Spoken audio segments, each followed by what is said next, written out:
Have you ever wondered how everything began?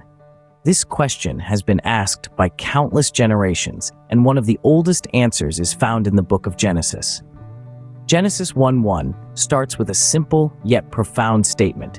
In the beginning, God created the heaven and the earth. This sets the stage for the rest of the creation story, introducing the idea that all things have a beginning and an originator. Verse 2 paints a picture of a formless, empty earth, shrouded in darkness. The Spirit of God is depicted as moving over the surface of the waters, a metaphor that might suggest the potential for life and growth. In verse 3, God commands, "Let there be light," and light appears. This command reveals the power of God's word, able to call into existence that which did not previously exist. In verse 4, God assesses the light as good and separates it from the darkness. This act of separation is a recurring theme in the creation story, highlighting orderliness as a key aspect of creation.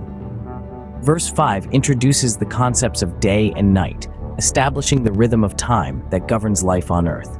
In verses 6 and 7, God creates a firmament, or an expanse, which separates the waters below from the waters above.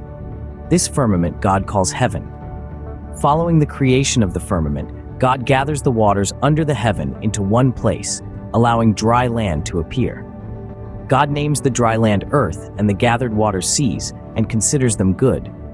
Verses 11 through 13 narrate the creation of vegetation, grass, herbs, and fruit-bearing trees, each yielding seed after its kind. In verses 14 through 19, God creates lights in the firmament of heaven, a greater light to rule the day, a lesser light to rule the night, and the stars. These serve not only to give light upon the earth, but also to distinguish day from night, and to mark seasons, days, and years. Verses 20 and 21 describe the creation of marine life and birds, with God blessing them and commanding them to be fruitful and multiply.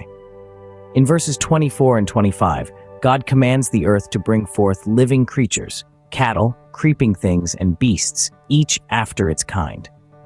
Finally, in verses 26 and 27, God decides to create humans in his own image and likeness, granting them dominion over all other creatures.